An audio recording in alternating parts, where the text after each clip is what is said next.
पहिली सर्वात मोठी बातमी आहे राजधानी दिल्लीतून।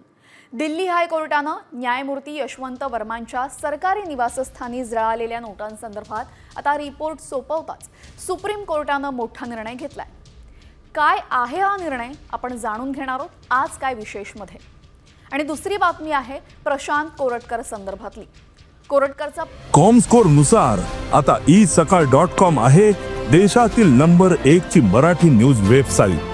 प्रत्येक अपडेटसाठी isakal.com ला नक्की भेट द्या। पासपोर्ट आता पोलिसांनी जप्त केला आणि त्यामुळे त्याला आता कुठल्याही क्षणी अटक होऊ शकते।